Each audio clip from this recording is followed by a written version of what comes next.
Zombies on a boat, Rec 4 Apocalypse brings back the original protagonist for a final confrontation with the undead. Much like Rec 3, this one drops the found footage for a more traditional movie. Let's see if it floats our boats.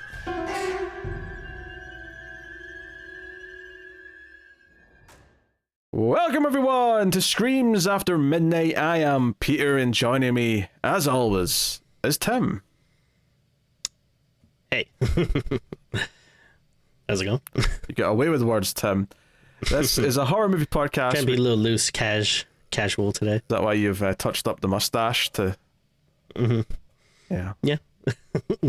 I didn't want to, I take these recordings seriously. I don't want to be all scruffy and shabby.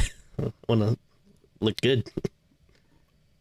In the comments, let us know if you succeeded, folks. This is a horror movie podcast. We get together and we talk about a horror movie. It's really quite that simple.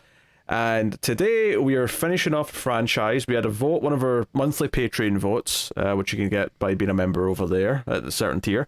We had some sequels that we've been meaning to get to in a vote, and we'd be planning doing like a batch of sequels in a little bit, probably after we've done our top 10 of 2023 and we're done catching up with those.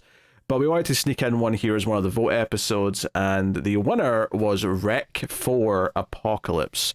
So this actually finishes off a franchise, which is nice. It's nice to finish one off and be like, hey, done, dusty. We're done. So this, of course, is the Spanish zombie franchise. Started off as found footage, kind of shifted in the third movie. So this fourth one is actually just completely normal now. It's just a complete start to finish regular cinematography. So we'll talk about that. But we'll get into it soon. We'll start spoiler free, of course, as we always do. We'll give you a warning before we get to spoilers. Admittedly, as a sequel, though, there is a chance that some spoilers for the previous entries might still come up, even in the spoiler free section, just because it's hard to kind of talk around where we're starting from, I guess. It's difficult. So before we start, though, I'll just say, if you are enjoying the show, please do hit the like button. It helps us out a bunch if you do. More people will find us if you're on YouTube, that is. Or, of course, you can support us even more so by going over to patreon.com/MailFuzzTV, and you can get a bonus episode every month as well as some other goodies. So I'll tell you more about that stuff at the end. Rec 4. It's Rec on a boat. Very good. What else do you need? I thought you said very good as if I'd made a good joke. I'm like, it wasn't a joke, Tim. It was just... No. It was very matter of fact. Yeah. It's Rec on a boat. That's a very... matter-of-factly summarization of the film. Is factly a word? I don't think it is. It might as well be. It might as well be. I'm just imagining teenage Tim in English class just arguing with the teacher, just sort of shrugging and going, why couldn't it be a word? That could be a word. I don't think factly is a word, but I think matter-of-factly is. Is it though? I do think so. Okay. Well, with that exchange out of the way, let us discuss Rec 4. Obviously, we liked the first one a lot. 2 still really solid. 3 was a bit more mixed. We had, you were a bit more positive than I was overall, but definitely a bit more mixed bag. This one, interestingly, comes from the other director, meaning, and what I mean by that is that 1 and 2 were co-directed, and then one of the two made the third movie, and now the other one of the two is making this fourth one, and his name is Jaume Balagueró. I'm probably butchering that. Apologies to any people who speak Spanish who are shrieking in their chairs or bathtubs, because a lot of you listen to this in the bath. I know you do. You're soaking. You like to get soaked. You like to soak, you like to listen to us talk about horror movies, and maybe these days you're nursing a Dune popcorn bucket. So, oh dear. How timely. Did you see that? Did you see the Dune popcorn bucket? Yeah, I did. So what is the... people seem to be making a ruckus about it. Is the fear that people are going to stick things in it? Is that what's going on? It's the audacity, because they knew everyone was going to, because everyone already says the worms look like big anuses anyway, right? So I might have to double check what an anus looks like, because I don't know if I see that. Well, to be fair, you don't normally see your own, do you? You're not that stretchy. No, that's very true. So I'm pretty sure mine don't have teeth. I think I might have to double check, but not teeth, but you'll probably have wrinkles there that are kind of in the same vein of the teeth. Oh, okay. Is that how you can tell like how old you are? I just love the idea of tomorrow you get into the bedroom and you're going, honey, I need to check something. Bend over. I need to see what an anus looks like. Magnifying honey, I glass. shrunk my anus.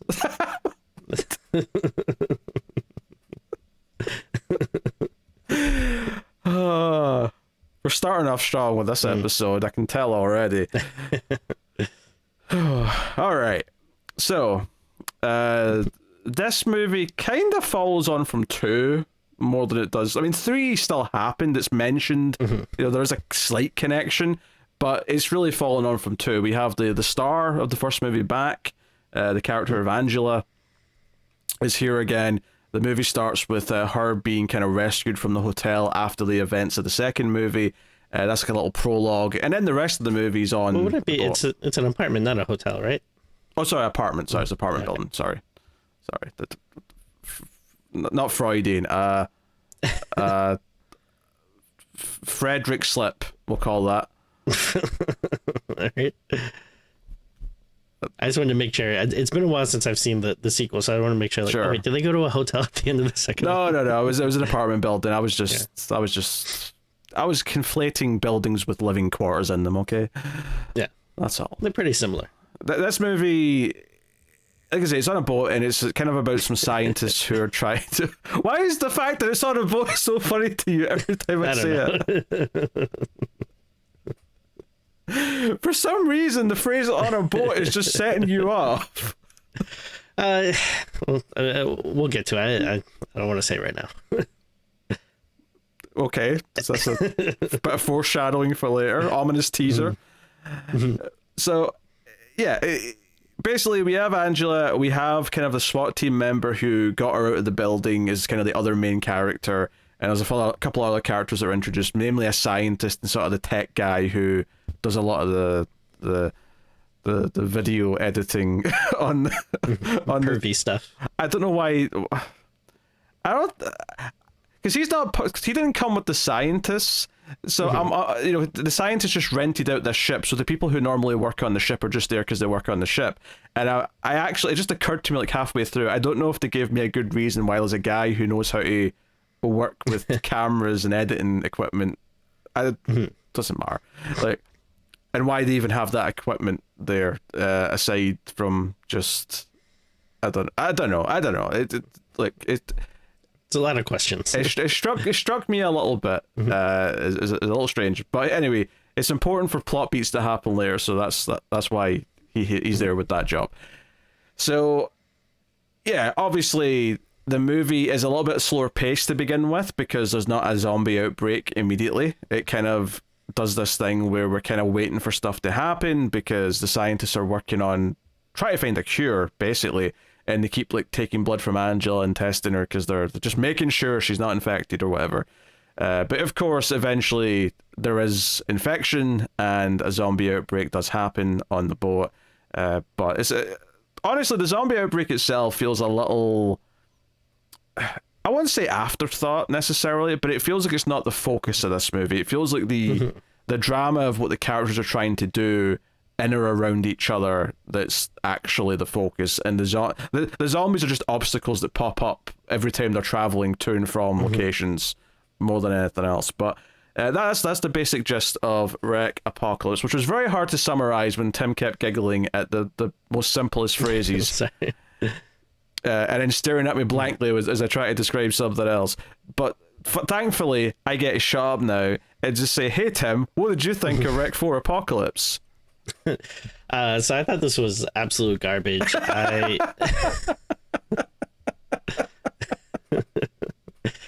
man, I really hated this movie. And yeah, it's funny because up until now it has been a pretty good franchise. Like you said, like the first one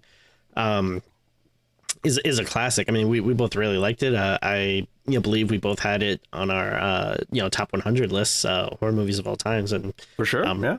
Probably fairly high too. I forget the exact numbers, but No, I mean, the first one's great, and then the second and third one, I believe I'd seen like once before, so I don't have them like memorized, but I remember, like you're saying, like the second one is it's different, but it's still pretty fun, and then like you said, the third one, there's a noticeable dip in quality, but I still think there's like some fun and interesting stuff in there. Like it doesn't completely work, but I don't hate it. Like I'm still like like pretty decent on that one.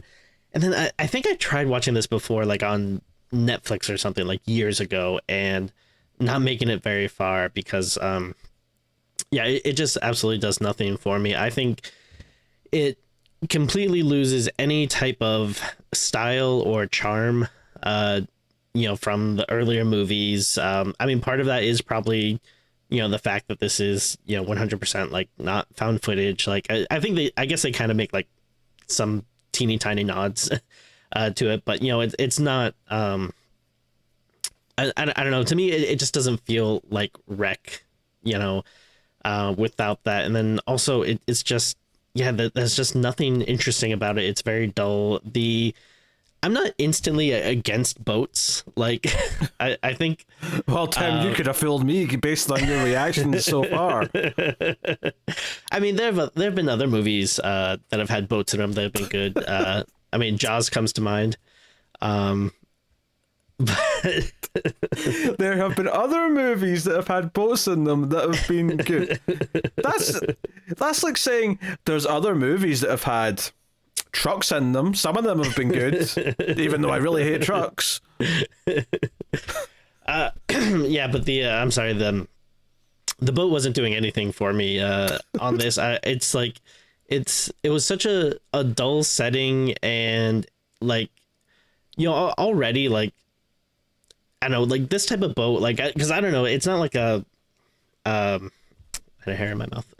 It's not like a fun cruise ship which has like a bunch of wacky stuff on it. It's like like some type of like kind of cargo ship, it seems like, or whatever. I don't know if they like fully explain it exactly what it is. They had fishing equipment, I think, so I think it was like a big fishing boat. That makes sense, yeah. But it just makes everything is just very dull and drab, which I mean, I guess technically you could do something with that and try to make it spooky, but it never, like visually, it never looks interesting, and there's a lot of like going back and forth between like the same like 2 or 3 rooms, I feel like, and they're all like very like small and boring. The characters aren't interesting at all. Like, I like the the main actress from the first movie, so it was kind of nice to see her back, but I don't know, like I feel like the first one just had such a good ending, and like they do continue that, like in the second one, but I don't know, like just I didn't really like what they were doing with the character here, and none of the new characters were interesting to me at all. Like the villain guy is just like a very like boring, like, all right, yeah, you're like this type of like any means necessary kind of annoying government kind of army guy, and then just I don't know, there's nothing else was doing it. And then like all the the actual like zombie stuff, like you said, like kind of takes a while to get there, but then once you do it, it's like not very interesting. Like the makeup and the gore and the kills, like none of that is very good. I don't know, it's not the worst thing in the world, but it is one of those movies where it's just like, to me, it was just so incredibly dull, and it's just so lackluster and opposite of like what I like about the other ones, that it kind of made me mad that I'm like, oh, like this is what the series has become like, and this is like the last movie. I mean, obviously you have the American remakes, but there's one remake and then a sequel to that, but those are their own thing. Like this is the core Wreck franchise. And also, I'm pretty sure they already happened. At least the quarantine already happened by the time this came out. That makes sense. Yeah, that makes sense. But I mean, yeah, like that's its own separate thing. Like this is the last of the original franchise, and it's just such a thud, and I don't know, and it looks like so cheap. It feels like this would have been like a sci-fi original or something, and it's one of those things that's annoying. That's a little like. I'm not necessarily disagreeing with most of the points you're making, but I think that last point, I think you're forgetting how bad a sci-fi original movie looks. I think it's a bit extreme of a statement. It's been a while since I've seen one, but I feel like there's been a a couple we've done like in the last couple of years of the show that have been surprisingly like not horrible. But like, wait, what we did? Was it the Slumber Party Massacre remake? Okay, all right. That was like okay. Fair. Well, I was thinking ones that have like CG in them and stuff. That was just those ones are bad. Yes, yeah. That was like, a killer in the woods. That's fine. Yeah.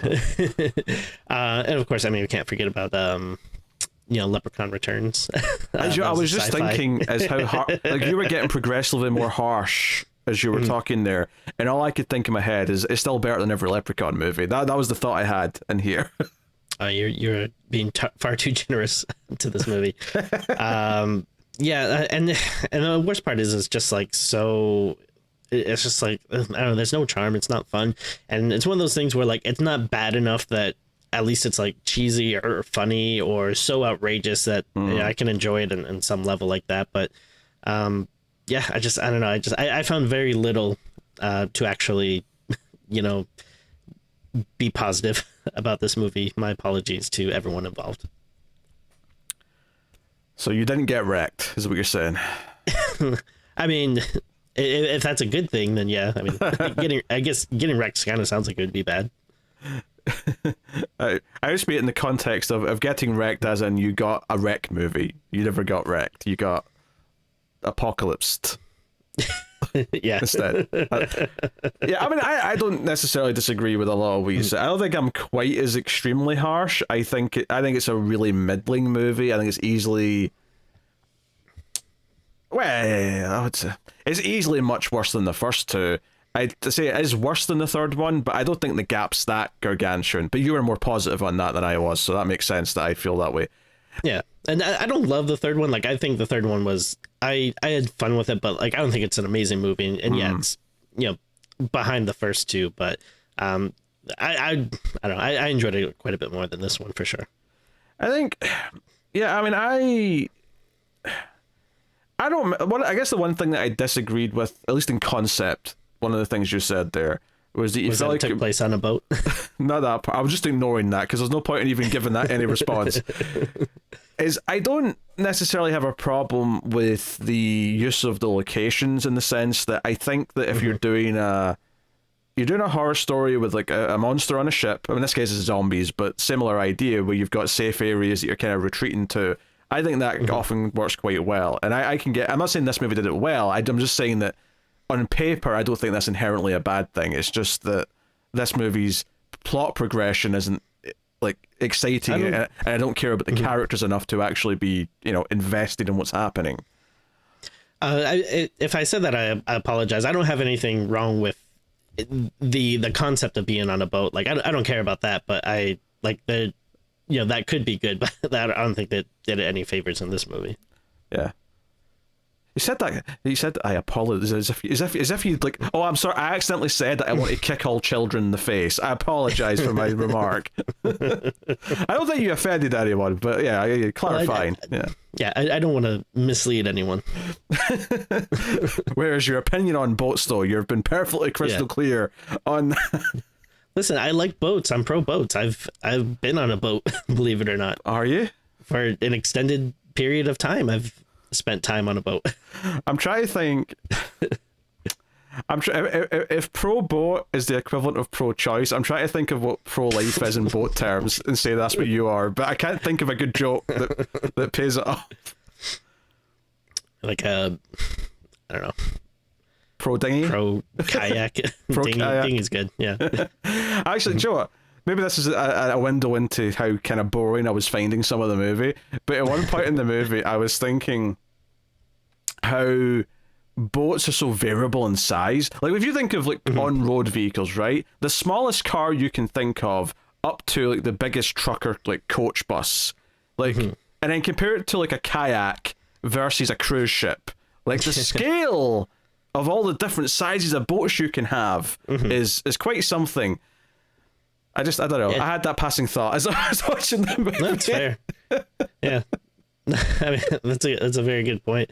Did you ever see like those videos online of like the really big boats when it's like just like in the middle of like a crazy storm, and you think like, oh yeah, a big boat like that's like pretty safe and like, you're going to be pretty well protected. But then you see those videos of like, a crazy storm and it's a huge boat, but it's like just like practically sinking into the water, and like so much water is coming on the deck. It's like, oh, it's terrifying. Aye, scary time, scary business. Yeah. Anyway, Rec 4, that's what we're here for, Tim. Yeah, I mean, I have a lot of thoughts that I can't really get to until spoilers, but I will say that some of the things this movie does with its story and its characters just feel like kind of a weird choice in terms of a follow-up to the first two movies, and it kind of feels like the mythology's been kind of bent a bit to justify the plot of this when it doesn't really fit with what the first two kind of set up.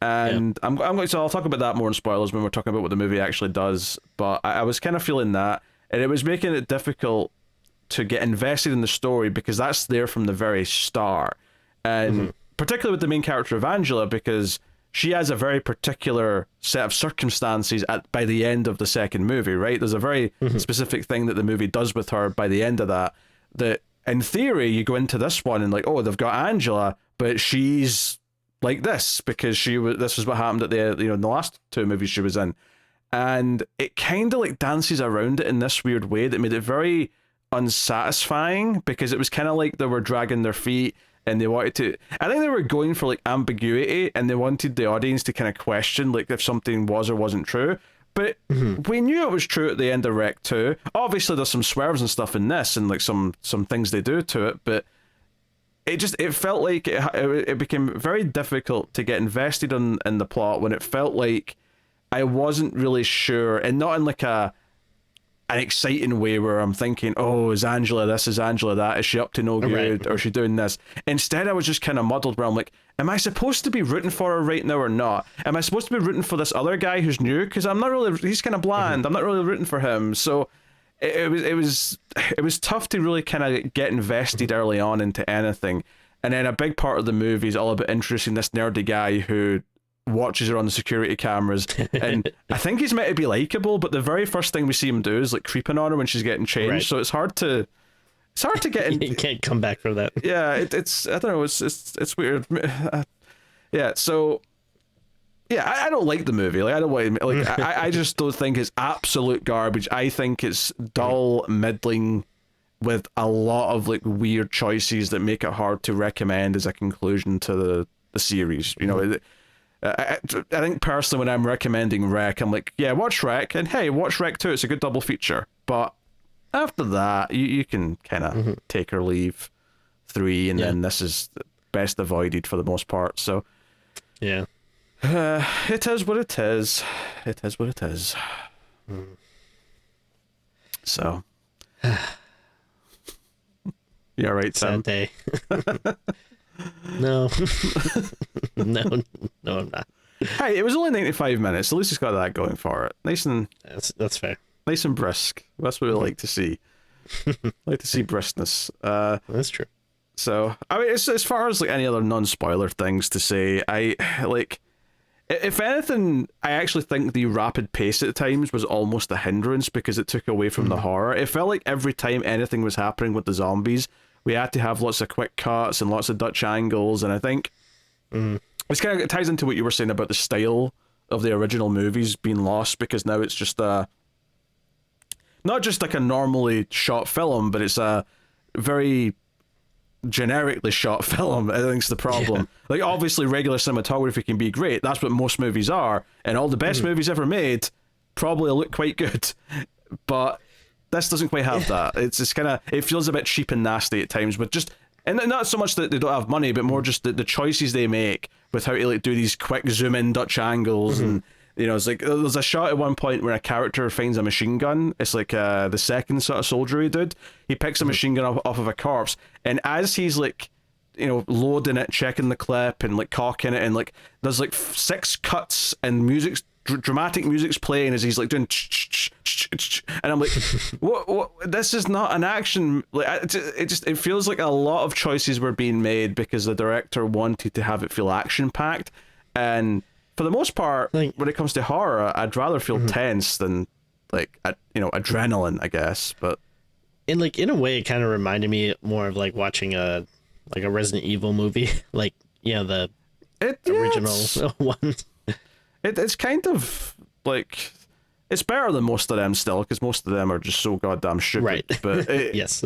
It actually has a classic Resident Evil trope in it, actually, which is the countdown to self-destruction towards the end. Although that was a bit strange to me, because this is not the scientist boat. Like, I get that they've got a bomb to stop the infection spreading. However, why does the ship have a system where a voice announces it's 10 minutes until self-destruct? Very good question. No idea. Yeah, that bugged me. I just want I'll throw that out there.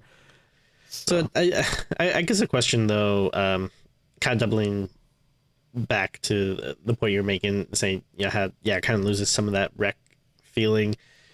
I guess kind of like a larger question, but do you think it's possible for a franchise to pivot, from, like I don't know if I want to say like subgenre, but I guess, like, do you think it's possible to do a wreck film that's not found footage? Because I know, like, I probably talked about it a little bit with the third one, but that's kind of a weird thing, because it's like half, or I don't know if it was half or maybe like a third or whatever, found footage, and then it goes into not that. But I don't know, like, do you think, granted that this movie's not good, but if it was good, would it still have bothered you that it's pivoted to completely non-found footage, or would it still be able to feel like wreck without being that?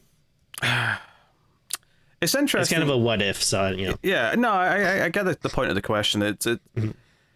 I think if it was really good, I suppose I wouldn't care, especially since it would feel really forced if for some reason someone was filming on the boat. Now, admittedly, if it was really good, maybe it's a completely different plot at that point, but right. I will say, part of the problem, actually, though, is that it teases, or doesn't tease, it kind of tries to incorporate the footage, right? So part of the movie is that they're looking through the camera that she had in the first movie, right? And we know that eventually they're going to see a couple of things that will advance what they think about what's going on. But they're having to wait for the footage to, like, I don't know, they say that the drive's, like, partially damaged, so he's having to recover it frame by frame. But I don't hate the idea of a found footage movie that has a sequel that's not found footage, but the movie's about characters who have the footage from the first one and are doing something with it. That's actually kind of intriguing to me. I don't think there's been a good example of that. I know there's other examples of movies that switch from, Blair Witch went to non-found footage famously for its second movie. But I don't think I've seen something use it quite that way. And it kind of frustrated me, because I actually, when they started looking at the footage, I was like, oh, that's kind of exciting. This is the coolest idea this movie's had, is that we're going to actually look at that footage and these characters are going to see stuff. And because obviously we've seen the first movie, they can surprise us with the footage, but they can build up to the tension of, like, discovering something that they don't know yet that we do know, and that could be something we can be in on as the audience.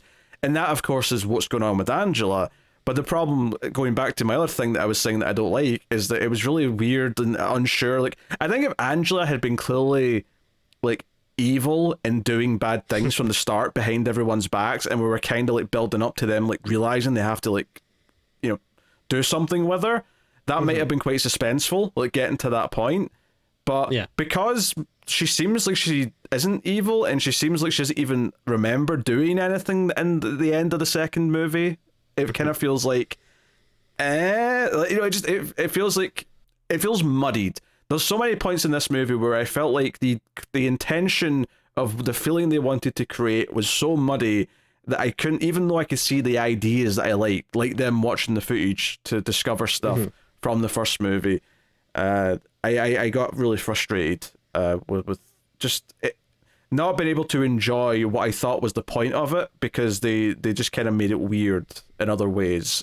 So, yeah. But, I mean, to go back to the question you actually asked me, I would say that I don't think I'd care if it was really good, but it is kind of a weird choice when found footage is, like, a lot of the identity of that movie. Because one of the things I was noticing watching the cinematography of this is that it's still very frantic when the zombies attack, like I said, and that worked in the found footage because it was meant to be someone in the scene running with the camera, and it was about obscuring what it's obscuring what was there so that it was scarier. Whereas here, they're not obscuring anything, they're just quickly cutting and doing a lot of shaky cam, and it's actually a lot more frustrating, because I'm like, you can literally do anything now with the camera, and somehow you're almost showing your weaknesses. And I don't know, maybe Paco Plaza, who's the director who did the third one and co-directed the first two, who's not here now, maybe he was the better director of the two. Maybe that's really what we're suffering here in many ways. I don't know, but yeah. So I'm not against it completely in theory, but at the same time, it's hard to imagine making that choice when all I could say is, well, why not just do another zombie movie, right, that's shot normally, and then do a little Easter egg that kind of suggests, oh, this is in the same universe as Wreck, this is part of the same world, but we're not going to... Because I think if you see a movie called Wreck, I mean, even the name is based around it being found footage. It's record. Yeah, exactly. It was kind of funny, because that reminds me of probably the best example I can think of, which would be like, Cloverfield to 10 Cloverfield Lane. Like, that's good point. One that actually worked. That's a sort of case where it's like, oh, we're just doing a different movie that's going to be loosely connected. And I rewatched Cloverfield for the Ace like maybe 2 years ago now, and it didn't hold up for me. Like now it's just all the found footage tropes. Like at the time it didn't bother me, but now it really frustrated me. And I haven't seen it in forever, but I'm kind of worried that I feel the same. So it made 10 Cloverfield Lane just look like, so, oh no, this is just a great standalone movie. It just works on its own. But yeah, that's a good example to bring up. Arguably that's so disconnected because it's more of an anthology. Right, you get away with it a bit easier. But I think for me the thing that's hard with this, like, if you are going to do it, you probably have to do it pretty quickly. Like, it's tough because I would say, like, you'd either want to do it for the second movie, or maybe in this case you might be able to get away with it because like the first two movies are kind of like just one right after each other, like, they're so connected. Actually, do you know what it's really like that I'm thinking about it? It's a little bit like Halloween 1 and 2 is set in the same night, then Halloween 3 takes this weird swing where it's, now we're going to do something else now, it's going to be an anthology, but that felt weird because the third movie, you feel like you'd established that with the second one. And then the fourth one brings Michael back. This is almost as if they kind of brought Michael back, but not really, because they're not doing found footage. So it's like, we're bringing Michael back, but it's still about masks that are going to turn kids into, witch fodder or something, whatever it was, in the third one. This is almost like if Halloween 4 mixed Michael and the third one together. Interesting, I can see that. That's what this is. Which clearly didn't work because we've not had another one since. So... Yeah, well, it would be cool to see Michael on a boat, though. We got Jason on a boat. That's true. You like that movie? That's a movie on a boat you love? That's a very good one, yeah. Most people don't agree. You must hate Titanic, though. I'm thinking about it. That's the big boat movie. No, I told you I'm pro boats. I do like boats. I don't know if I believe you. There's some real... I don't know what you call a boat racist, but I'm getting some... I'm getting some vibes. A boatist. Or a shipist, or a I can't think of any more nautical puns. Well, maybe we can throw up some pro boats, anti-boat shirts in the merch store if people are interested. Does that mean you really like planes? Is that what you're saying? You prefer planes to boats, or? Oh God, no. Planes are no good. You just, so you want people to swim the Atlantic? Like, what's the choice here? People can travel however they prefer. That's fine. But... Okay, just checking. Which, by the way, this movie's 10 years old, which is wild to think about. God. Yeah. Time's scary. Yeah.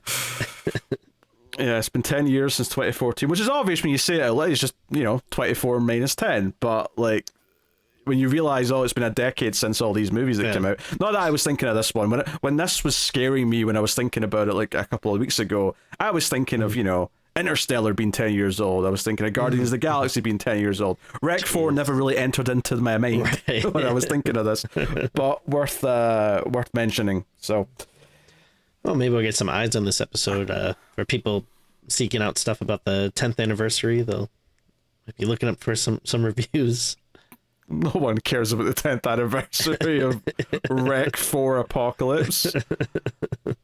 I don't know. Maybe the movie has it, because I don't think it's complete garbage. It's just, it's just, it's very dull and it's very kind of in the middle. But I don't think it's aggressively bad, like a Truth or Dare or something like that. Or, I mean, we've seen worse for sure, but I don't know. Like, I do kind of wish that, I don't know, that there was maybe just something that was a little bit more interesting about it. Like, I don't know, at least if it was a little more over the top, or like, yeah, I guess there's some kind of like crazy stuff in there, but I don't know if there's like some like really weird big swing that, I don't know, it'd be a little more interesting to talk about. But yeah, it's just, I don't know, it's just so kind of flat and dull for me that it's to a point where it's kind of infuriating, because it's like, this not as much that I wish I could say about it. But yeah, not the worst thing in the world for sure. I mean, but I still hate it. I mean, you're here to talk. You can say whatever you want about it. In fact, we're getting spoilers at this point, so you can genuinely say whatever you want about it.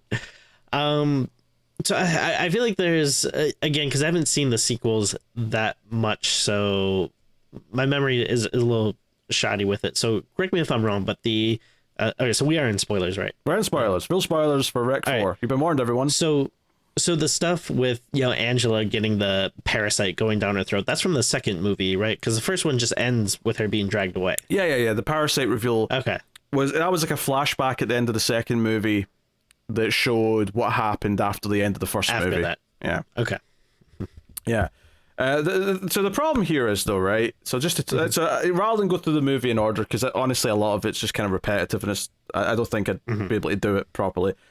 I just wanted to tackle some key subjects, and then we can fill in anything else we want to talk about.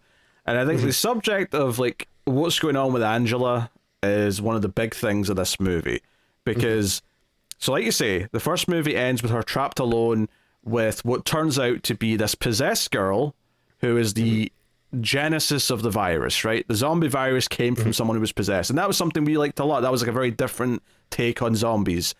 So, and in terms of like, horror stuff, a pretty iconic ending. I feel like yeah, it's a great scene. It's like the movie's really good, but that final scene kind of, like if you were sitting at like a 7 out of 10.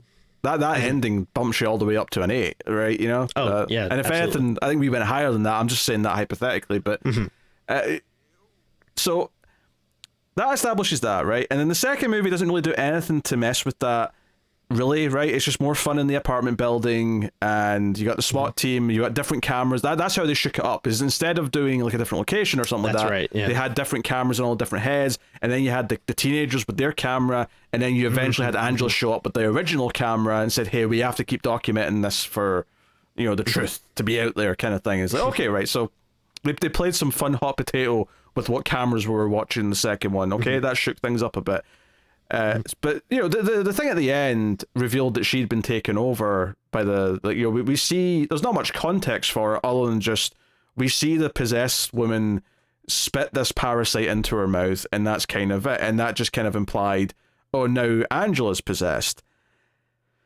So my first problem with how this movie tackles this is that I don't feel like how it treats this parasite is kind of like working with what the original thing was, like the possessed girl is the start of the virus, because Gesundheit. Pardon me, right? Because the whole end of the first movie, it showed you that there was all these news clippings, priests had came by to like try and like give her exorcisms, and when we see her, she's like really deformed, she's really skinny, and she's looks kind of really different, monstrous. Yeah. But in this movie, we learn at a certain point that this parasite, when it has a chance, it'll jump to a better host. And all I could think was, What, so that possessed girl was the best host for as long as she had it? She seemed to have it like for a long time before the events of Wreck happened. And it never jumped into one of the priests to go and infect the church. It never jumped into anything else. And it also makes it feel less like a possession because it's just a parasite now. And the only way I can kind of explain it in my head, but I had to do like thinking here, and I had to basically just write some of my own movie to make it work, which is that no, the girl was possessed like a traditional possession, and that created the zombie virus. But the parasite itself is something that the possession or the demon or whatever you want to call it created in her so that it could be passed on and the virus could move. Because otherwise, like, if it's just a parasite and nothing else, then it kind of takes away from all the possession stuff before, and also begs the question, why didn't it jump before Angela? Why did it stay in that girl? And because, again, when someone better is there to be possessed, it will jump. We saw what that girl looked like at the end of the first two movies. Yes. You're not telling me that anyone she interacted with for a long time was physically in better shape? I don't know. It doesn't. It muddies what was so good about the original's ending, and like that's the big thing that annoys me about it. I mean, it's a classic case of, this is what happens when you explain something too much. Like, there was a lot of stuff that like you could think about or infer from the first movie, and then even the second movie, but. Yeah, like this movie really tries to get into it and to like explain stuff and follow up and stuff, and you just lose any of the, mystique or any of the creepiness about it the more that you go into it. I think it makes it too scientific, I guess. Like, absolutely, yeah. I mean, like all the stuff with like we're testing the blood and getting cures and all the virus talk. Like, some of that is kind of interesting, but it reminds me the other big thing that annoyed me about this actually. Is the reveal that, because they keep saying Angela's not infected, we've tested her blood, she's not a zombie, and eventually the scientist figures out, oh no, this parasite makes their host immune, and I'm like, was that possessed girl in the first? She didn't look very immune to shit to me. I mean, she wasn't a zombie to be fair, but she wasn't walking around normally, she wasn't having conversations. What if we just find out in another movie that actually that is exactly what that girl was like before she got possessed? So it's like, oh no, it makes sense, like, 'cause that's just how she was before.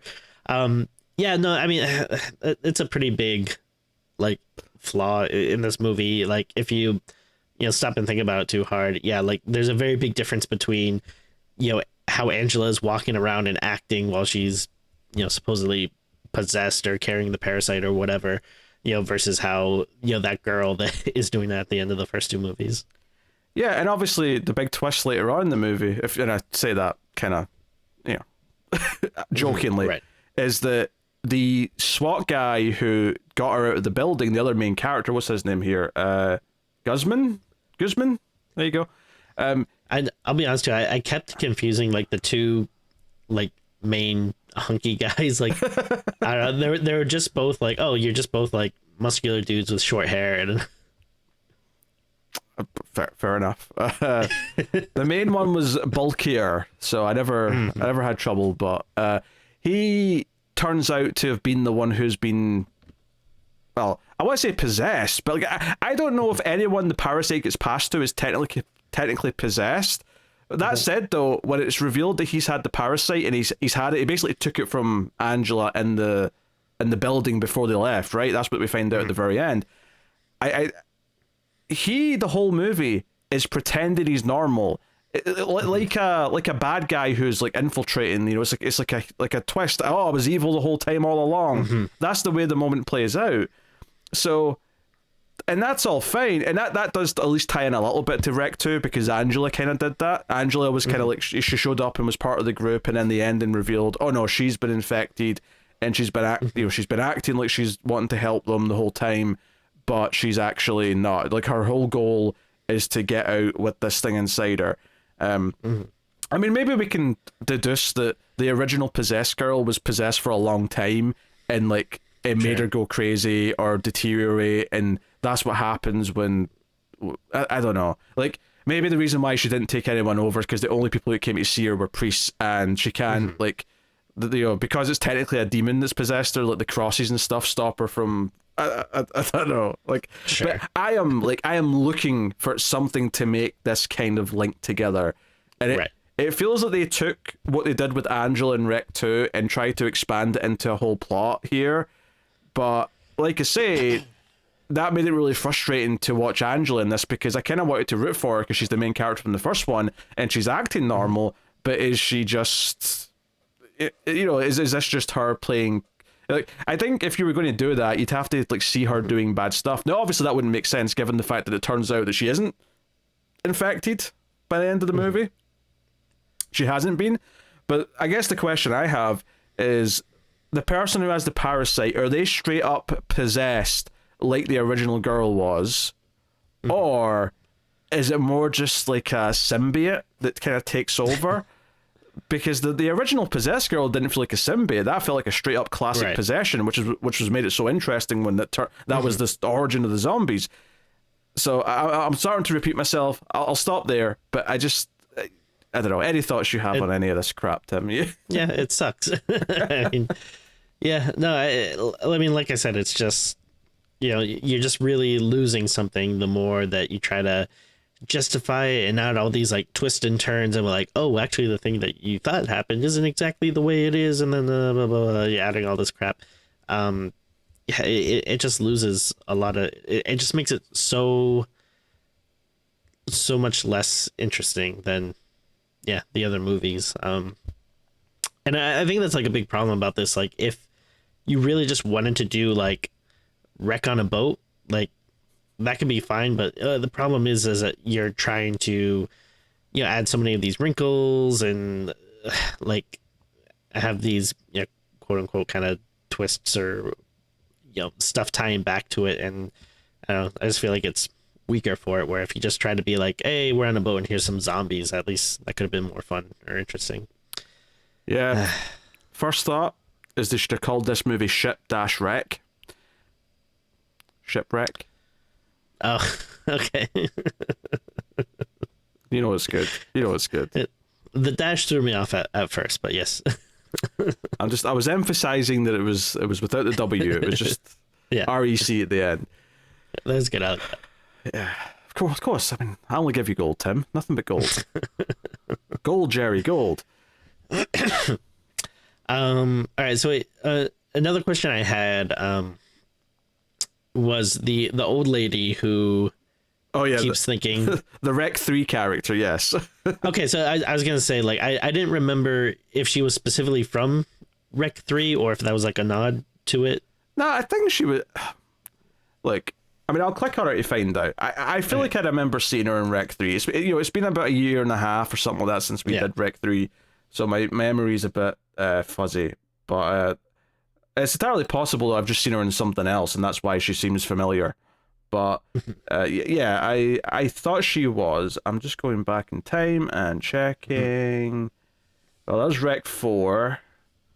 Rec 3 was what, 2012? No, I guess she wasn't. Well, the actress wasn't there. So maybe this was a retcon. I thought that character was in Rec 3 from memory, but yeah, I mean, she seems like it. So I mean, I guess it doesn't matter. But I wasn't sure if that was like if it was like a direct reference where it's literally supposed to be a character. I mean, maybe she wasn't in the movie, but she might still supposed to be someone that was from the wedding.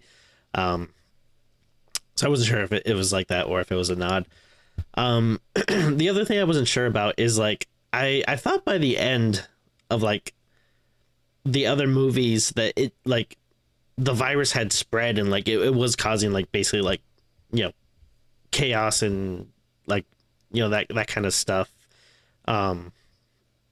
which I don't know, like I don't know if I'm misremembering that or I don't think you're misremembering necessarily. It's just kind of open to interpretation. They never show anything happening anywhere else, so them saying that, because there is a link at the start of the third movie, someone mentions they were at the vet, and there's like a tie to the that's right the first couple of movies, because there was a dog involved, and the guy was bit by the dog, right? They went to the wedding. So you can sort of say that this is equally an outbreak that's happening around the same time. And that's how they treat it in this, is that we kind of contain both outbreaks, and now the only samples they have are on the boat. Because one of the things the SWAT team are doing at the start in the little prologue scene is they're actually setting bombs in the building to just incinerate everything that's there. So the way the movie plays it, for the most part, is that they contain the outbreaks, and now they're on this boat cut off from civilization trying to find a cure with the few samples they have of, they've got like monkeys that they've infected for testing purposes. Monkeys. All right, we'll get to the monkeys, don't worry. It's saying a lot that I didn't enjoy this movie, even though there's like attacks of like rabid CGI blood monkeys. You're pro monkey then, are you? Okay, good to know. I love monkeys, you know that. Don't act like you didn't know that. Do I know that? Yes, you should if you're a good friend. Oh, shots fired! All right. Yeah, because I don't know. Again, this might be me misremembering, or maybe just kind of like filling in stuff that wasn't explicitly said. But I was always under the impression that after the other movies, that basically all hell breaks loose, and like the world is being threatened by this thing. So, and especially with the title being like Apocalypse, I was thinking that this was more like, we had to go out to sea because the land is so ravaged. They could not have picked a more generic title for this. Like, I mean, I was saying before, it reminded me of Resident Evil. Like, there literally is a Resident Evil Apocalypse. There is. Yeah. There is. In fact, not the movies, but the Netflix TV show, there was a lot of that on a boat as well. So that's right. And that came after this, to be fair. I'm not saying this copied that, but remember how insanely bad that show was? Oh, I do. At least it got funny bad towards the end. Like all the stuff with the clone who was really funny. Rest in peace, Lance Reddick. But like terrific actor, but yeah, that's.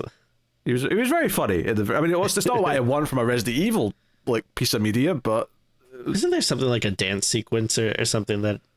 Yeah, there's a character. They were like talking about like SpongeBob and stuff. Like how is? That is so. It's so bad. But like part of me is like, I never finished it, but I was like, it is like so wacky. Maybe I should go back and watch it. There was also, I think there was a line like episode 1 or 2 about how there's a kid in the high school that gets anime imported early, so all the kids go to him for their anime or something stupid like that. That classic Resident Evil thing from the games. I have never felt so alienated by a bunch of Zoomers in my life watching that TV show. I mean, our high school are still Zoomers, or we moved on to the next generation now? I don't know, but either way. Dear Lord, I have no idea. Yeah, okay, what were we talking about before? We were talking about, I think it's not unfair that you might have assumed that because there's now been an outbreak at this wedding as well as the building, that there's going to be more outbreaks and that'll lead to more and more. Mm-hmm. But this movie does say that we contained these 2 outbreaks, although that one was close to Barcelona, so that was getting kind of scary. That said, though, there is a line later on from like the head scientist, who's kind of like the antagonist of the movie, where he says, hey, if we don't like solve this, there'll be nothing to go back to. Implying that he thinks the world might be gone. And I'm like, well, that doesn't sound like you've contained all the outbreaks if you think that. But I think he might have just been saying that to try and make them do what he wanted. It feels like he was manipulating them, because he's your scummy scientist man.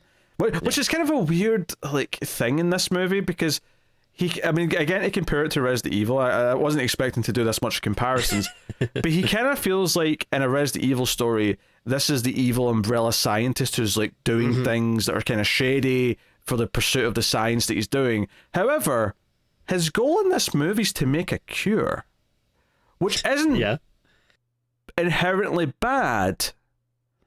So that is true.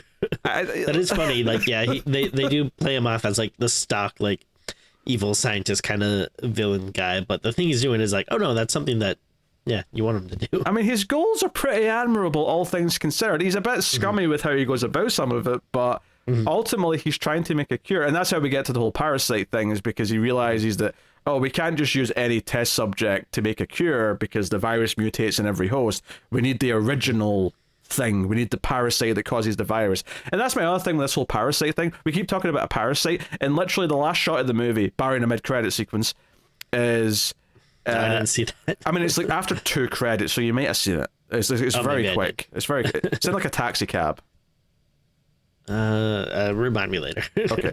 So, but the final shot before the credits start is... It's not like the mid-credit scene from Five Nights at Freddy's. You're not thinking about that one. No. Because I was in a taxi cab. No, different taxi cab. This was in Spain. Okay. No, but the final shot of the movie after the boat blows up, you know, because obviously that's how the movie ends, is this parasite in the water, and like there's the tease of, oh no, a fish ate it, that means, you know, the zombie things were spread. Yeah. But that's my problem here, is that you've somehow turned the core villain of this series into this parasite, and I'm like, no one talked about Mr. Mind.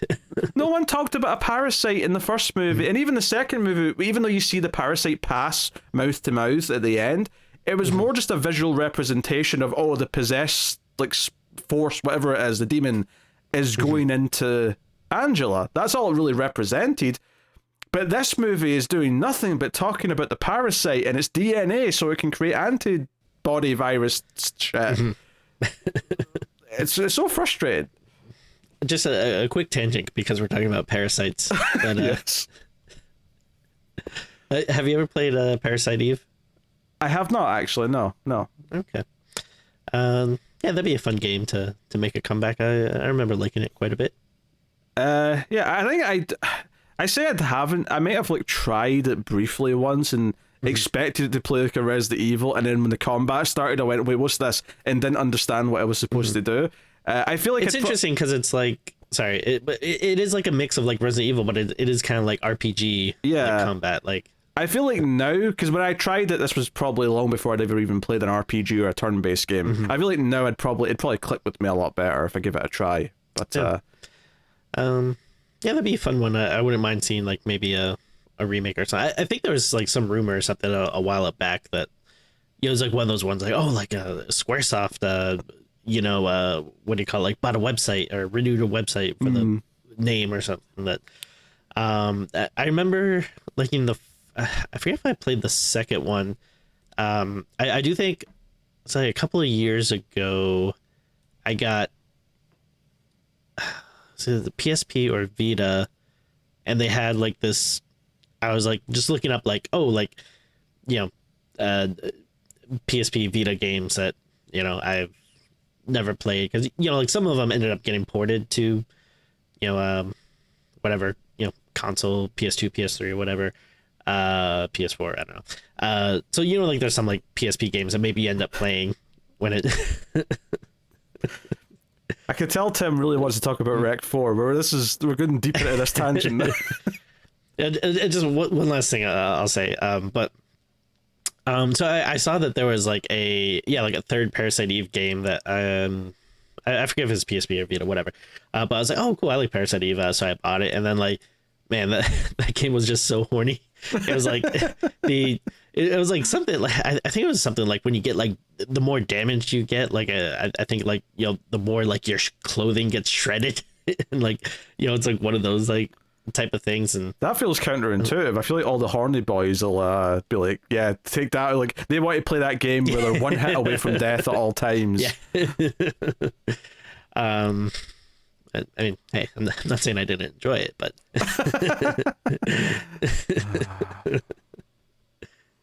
you pro boy perv. Good times. Oh dear. Shall we talk about the character of Nick? That's the tech guy. The tech guy. Yeah. Who's trying to get the footage off the camera. Our introduction to him, one of his main traits is that he really likes chocolate bars. One specific type of chocolate bar, which we see that he's got like a big stash of, and he keeps eating throughout the movie. Sure, okay, whatever. I did not find that endearing, but okay. Yeah. But he is kind of perving on Angela when he's like, he's not meant to see the security cameras, but he's kind of like hacked into them because the cameras were set up by the scientists / military who are there.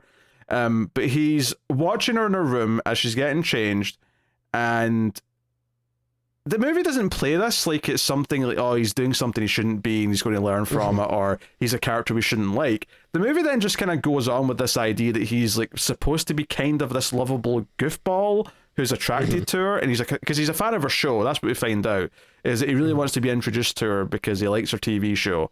To the point where when he does meet her and she's looking at the footage like intently because she's like, she cares about what's going on, he's like, hey, could you record like a little video thing for me where you do your intro about me?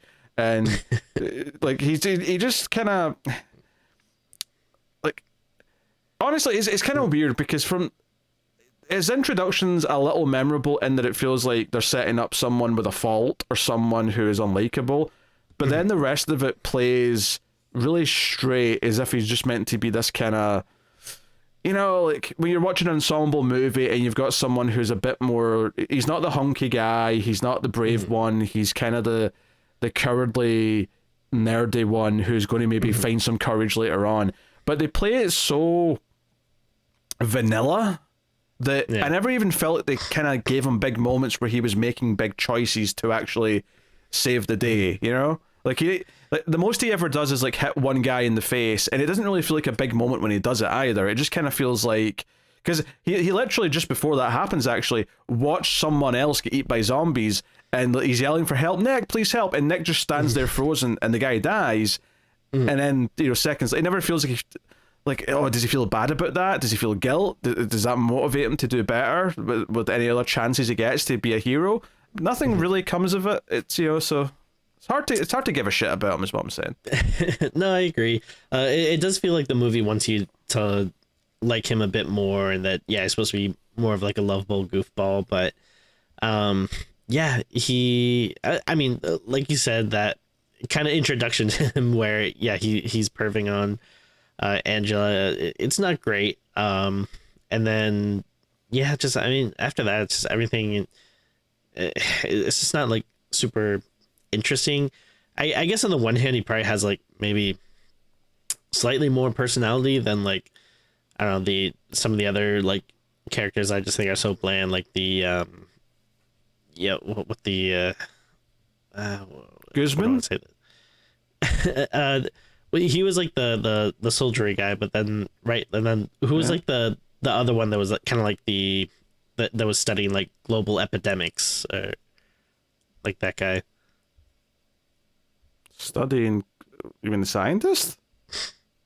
Not like the main like villain scientist, but the other one that I don't know, they you don't know what I'm talking about? Okay, never mind. I actually don't. There's a second soldiery dude that Guzman knows who tries to help the old lady a few times. That's the one that Nick watches die.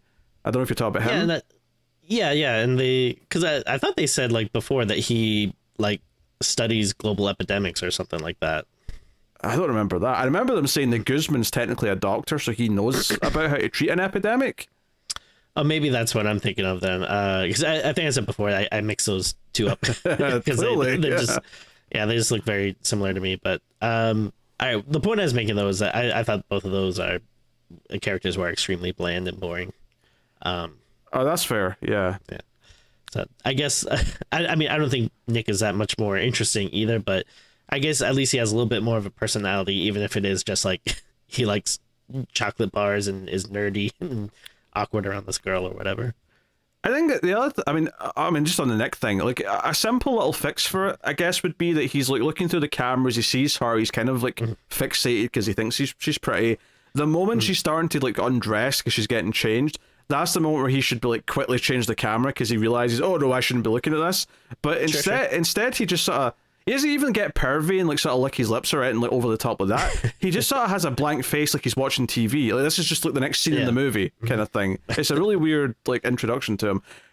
On the two soldiery dudes, Guzman being the main one, I think the big twist later that he's been infected or possessed or parasited this whole time, and that he's been working against everyone else. He's the one that let the monkey out, that spread the zombie virus around the ship. He's the one who did whatever else.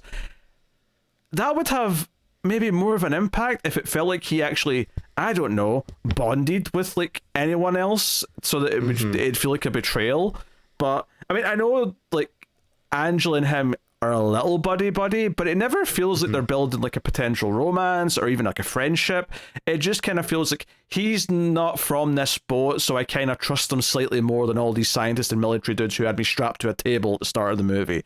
Like, that's it. It never feels like it grows beyond that, so it doesn't feel like, oh no, I mean, it's not. I don't think it's going to be a super surprising twist to us, but at least if the character feels like her rug's been pulled out from under her feet, that could be something. But not only has he been bland and not built any attachments with anyone, so it feels like a big betrayal, we also didn't know for most of the movie if it was actually just her and she just didn't know it. Like, we didn't know what the rules were for this. It's entirely possible to us for most of the movie that she is got the parasite in her, she is the one who's the carrier, but she just doesn't know, because unless the parasite, I don't know, activates to actually take control, she just thinks she's normal. Like, I actually thought she did have the parasite for a while, and that one of the scenes we were going to get is like her letting them cut it out of her, and she would, you know, she would maybe get better afterwards, because she has like a dream in the middle where she's like dreaming that there's something crawling, and like it's very Ripley in Aliens, where she's like worried about the chest burster, where she's worried that there's something in there, and then she wakes up. So I thought maybe that was building to, oh, she's going to like cut out herself or something. She's going to like surgically, or I say surgically, she's going to grab a scalpel and just like rip open her stomach and get rid of it and get patched up. Or I don't know. But obviously that turned out not to be the case. But it never felt like, was there a single moment, right, in the first 2/3 of this movie where she might still be infected, and we probably think she is because that's how the last two movies ended.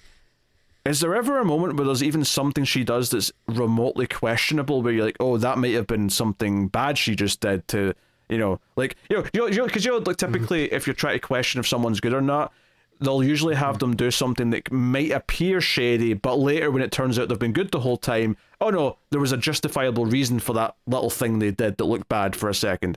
But I don't think there was ever anything like that with Angela in this. There was never a moment where, oh, is she up to something there? No. She never does anything. Yeah, I can't think of anything. All right, well, let's start run.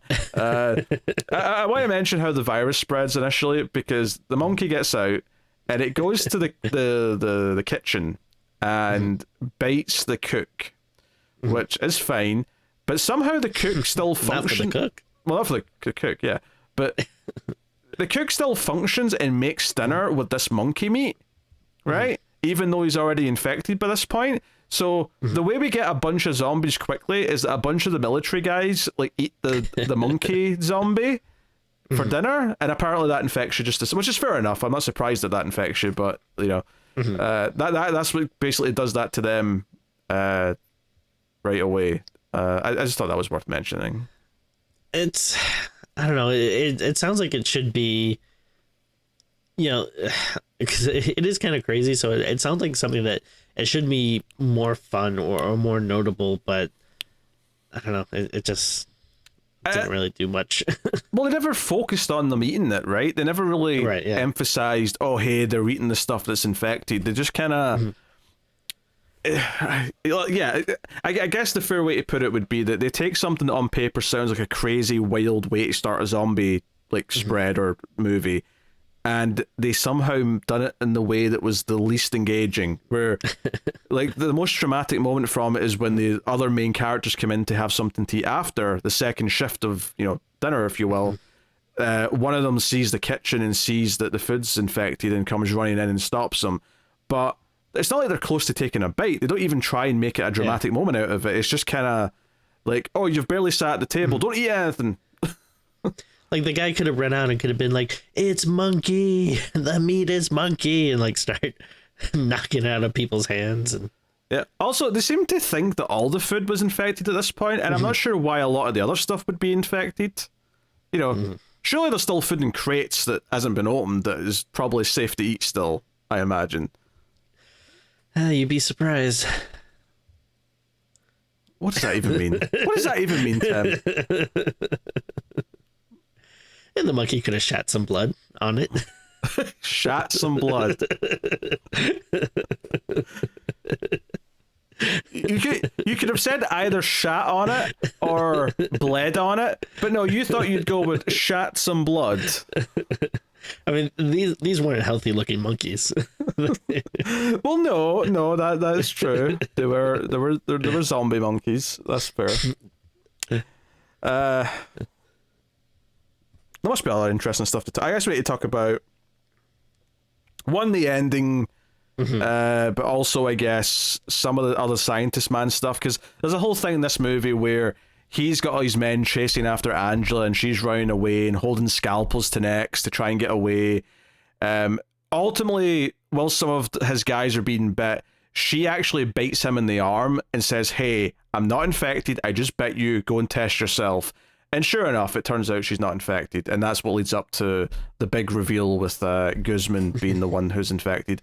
I guess the other thing here is that they're limited for weapons for a lot of the movie, and they find some harpoon guns, and they find like a rudder, like an engine for like a small boat, and they use that. That's basically replacing the chainsaw from the last movie. You've got a rudder now.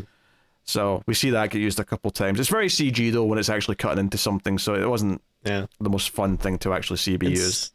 It's a good idea. I like the I at least like the idea of it, but yeah, I mean, it didn't look great. Yeah. But yeah, basically the ending of the movie is that Nick is still alive. He ends up being the only other survivor other than Angela. But they end up teaming up and they have to run. There's a lot of action shots, a lot of shaky cam. All the zombies are chasing them. But at this point, the scientist has put the 20-minute timer on. The scientist actually is the one who had the inflatable boat, you know, the raft. The raft.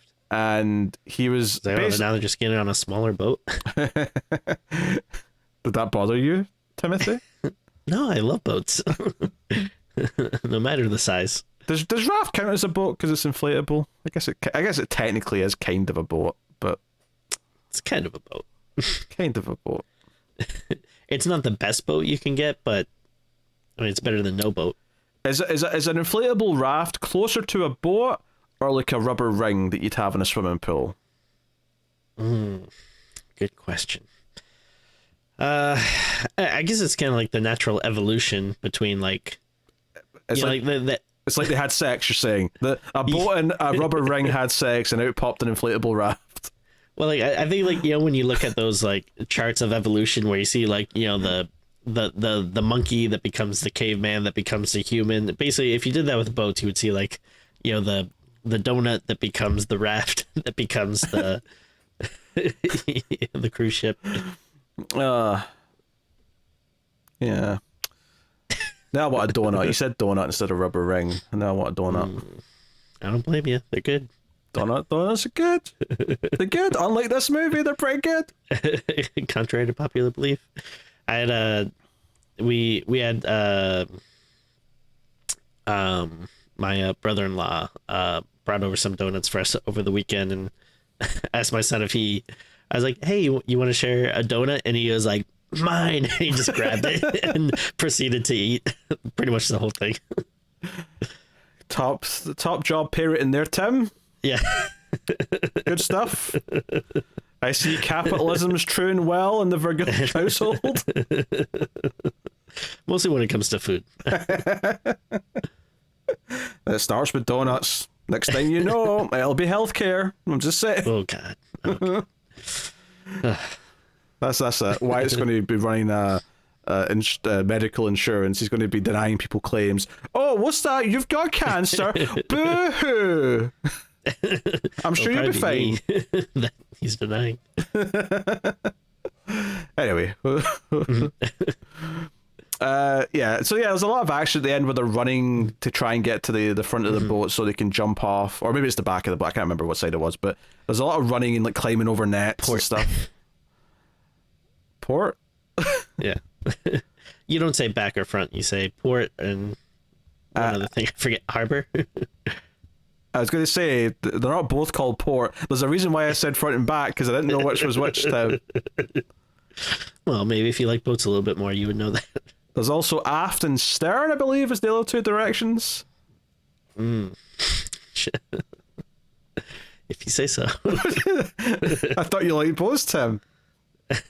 Well, not hardcore. You're a casual boat enjoyer. Yeah. Okay, so I'm sorry, but I feel like you hear like movies where like, yo, oh, we got to get port side. Very seldom has there been a movie where someone's like, go aft. I can't believe how long it's taken me to just describe the fact that the two characters jump off the boat into the water and get onto the rubber dinghy, which, you know, they get the engine going just in time for the boat to explode. I won't say this, they obviously knew their explosion wasn't going to look that great, so they did a good job of obscuring it by having like lots of like shaky, the water like hitting the camera, just sort of to hide how it looks for the most part. I thought that was a wise choice. Agreed. But yeah, and that's it. It actually ends really suddenly, because after that it goes straight to the shot in the water of the parasite, and then it's like credits. Except for, of course, after a few credits, we get Nick and was it Angela in the back of a cab, and they're just hearing the radio that there's like stuff going on, and they just kind of look at each other.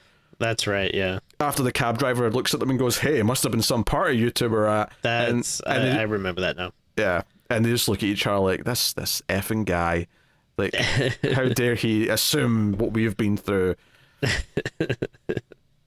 So, that scene made it worth it. The whole movie. Oh, did it? Did you enjoy that? Yeah, and honestly, like, I feel like we've skipped over a lot of things in the movie, but so much of it is running around and just, you know, dodging zombies, which feels like an afterthought. Because most of it's more about, like, you know, they kind of like split into two camps where the scientist has got his men and he wants Angela. The others are against that, but they kind of give in a little bit at one point. There's a lot of like back and forth in that, and that doesn't necessarily sound bad on paper. I can see the version of like this type of story where there's like, you know, I'm basically thinking of Crimson Tide, where they're on the submarine and like there's like two factions that form, and it's kind of like a war between the two factions. That's there's nothing wrong with that, but like, again, this is very muddy with how it sets it up, and it's hard to tell if anyone actually really cares about anyone else. It never feels that the captain's really like this honorable guy that really cares about his crew, who like, goes out of his way to try and protect them, or whatever. I don't know, but no one feels like they're that close with each other. So it never really feels like anyone is even that fussed about anyone else surviving. I don't know. It's kind of, and again, like, you could take that back to the first record and say, isn't that technically true in that movie? Kinda. Well, maybe a little bit, but there was at least still families in that. There were still couples in the building. There were still people who cared about each other. But it was a very different movie ultimately, and I think that's one of the interesting things about the start of this movie is that first scene where they're in the building. I was like, oh, this is actually almost interesting, getting to see this apartment building filmed normally, because we only ever saw it in found footage before. So, but it also kind of revealed how much less exciting it was watching them go up the stairs with their guns, filmed that way, because it was nowhere near as good as anything in the first two. So, yeah. I don't know. It's a shame. The whole thing's a shame. Yeah, and I just found it really hard to care about much of anything in this movie. Yeah, there was definitely points where I was struggling to pay attention, because they kept cutting to like a guy in the engine room. Was this a bald black guy in the engine room? And I thought he was been set up as like a major character, and he just got turned into a zombie after a couple of scenes. There wasn't really anything to it. Yeah. So, I don't know. I kept looking for it to do more with what it had, and it just kept not committing to any like interesting ideas. Like, the closest it got, and this is not even like an original thing, but there is a point where Paco starts like giving Angela directions to dodge the bad guys when he's at the security camera monitors, and he's like saying, hey, go here, go here, but it only lasts for like 30 seconds, and it's not, you know, I've seen that done better and lots of other things, so it's not that much to say, but at least it's at least I can say, oh, this is a set piece. We can have like a chunk here where he's directing her around, and maybe that'd even be interesting to do from the zombies. Like, hey, the zombies are coming up this staircase, or they're over here in this like deck or this hallway. Like, you know, try and duck that side. Yeah, but nah. Yeah, it's yeah. I mean, I guess I can't really say that, like, you know, there wasn't an idea here or there that might have been interesting, but yeah, very seldom did it ever actually follow up or do anything satisfying. That's a really easy thing to say, and I think people still overuse it when they're taking apart movies that are kind of like this, but this genuinely does feel like it was the first draft of a script as opposed to the fifth draft, which would iron out a lot of the problems when someone would like look at the script critically and say, okay, what's working here, what are the good ideas, what feels like it's not clicking. But so sadly to say, it's a really bland movie that has the weakest zombie stuff of the all four of them. It has the weakest violence of all four. It has the dullest characters of all four, and despite being called Apocalypse, and I don't know if they officially called it the end of the saga, but it kind of felt like it was the last one when it was coming out. It just doesn't feel like it actually is paying. Like, it felt like we should be getting more to like maybe the possession stuff and like maybe exploring that route a bit more. Like, hell, maybe you could just do a straight up like a Exorcist style movie about the original possessed. I'm not saying I want a prequel, but it would probably be more interesting than anything that happened in this movie. So yeah, you hate to see it. All right, well, I'm out of steam, and Tim was out of steam 10 minutes in. So, Tim, would you like to rate Wreck Apocalypse? Which, hey, I mean, running out of steam, that's pretty bad for a boat. Yeah, and a steam engine from 100 years ago, maybe. Do you think your modern cruise liner, you think that's running on steam? If you're taking a steam cruise, sure. Do steam cruises exist, Tim? Yeah, well, for fans of Steamboat Willie, maybe they have something. Thank God I can say that and not get sued. You could say it anytime you wanted before, Tim. Well, I was being careful. Just to make sure. You're allowed to mention copyright material anytime you want. That's okay. And hell, technically we can even show a little bit of it if it's under fair use, but... Ooh. Yeah. Aye. Anyway. Stop talking about Steamboat Willie and rate the damn movie, Tim. Come on. God. Yeah, I mean, I'm pretty negative about this. I mean, maybe I'm just in a little bit of a grumpy mood, but yeah, it was a chore to watch.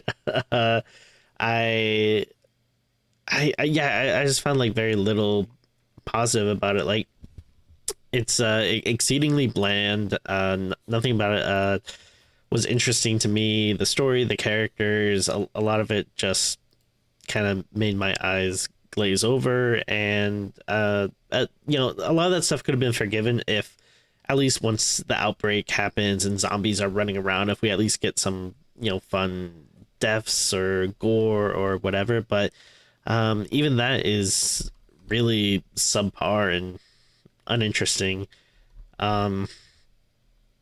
Yeah, I don't know. I really can't go that high. I think I'm gonna do a 3 on this one. I don't know. It really did nothing for me. Okay. Yeah, I think that is too low, because that's what I gave Five Nights at Freddy's. Okay, this is nowhere near as bad as Five Nights at Freddy's. It's obviously very disappointing. It's very middling. To me, this is like the definition of a 5 out of 10. I think this is a 5. Which is not a good score. Stop looking at me like I'm a crazy man. That's fine.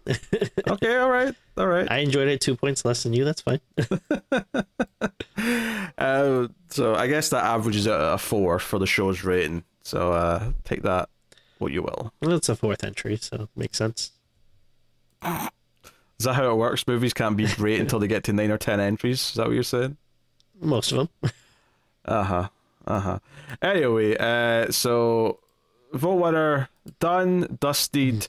Obviously there'll be another vote. It'll probably be up by the time this goes out, actually, for next month's stuff. I think the next couple of votes are going to be movies from either Tim or mine's top 100 lists that we haven't done yet. So that's the next two sort of batches. So variety, because they don't really have a theme beyond that, so it's going to be a variety of movies that Tim likes and then a variety of movies that I like. But that'll be up soon. Next week on the show, we will be looking at another 2023 movie. We're going back to doing some catch up after a couple of weeks other things. We'll be looking at The Nun 2. So Well, Tim's face said it all. None too, none with a gun. None too serious. It's good. Or even just too none too furious, I suppose. That works. I like that too. None your business. Okay, we're getting a little bit from the point, but None. Okay, I'm going to stop. But like, I can do none puns all day. Okay. of course, that's a bonus podcast we do though. That's not, you have to pay money for that. Yes. Nuns with puns is a bonus show, and then Nuns with big buns is the OnlyFans account. Interesting. I kid, of course. But what you can get at Patreon if you support the show and all the stuff that we do at Male Fuzz Movies and Male Fuzz TV is you'll get an exclusive episode every month. Just last week, we did a movie for Valentine's called Hospital Massacre. You can only get that at Patreon or YouTube membership eventually, although they're much further behind, but they'll eventually get there. But that's an 80s slasher movie, and we've done some fun stuff on there. That's where we do kind of the weirder 80s movies and things like that don't really fit anywhere else. We've done things like Deadly Friend, which is a Wes Craven directed movie. We've done stuff like Primal Rage, a bunch of stuff. So go and check that out if you want to. And of course, you also get access to bonus even more streams videos where me and Tim will just do a topic. Sometimes it'll be like ranking a franchise, it'll be discussing like a big news thing that happened. We tend to do a couple of those per month now. Seems to be the new kind of frequency of those. So go check it out. Anyway, that's the show. Thank you for joining us. I'll put Tim out of his misery. I got a boat to catch. I gotta get out of here. That's like the idea that you watched Jaws for the first time and he said we're going to need a bigger boat and you went filth, absolute filth. The boat they had was a good size. This is getting weird. Thank you for joining us, everyone. We'll see you next time. Keep watching scary movies. Goodbye.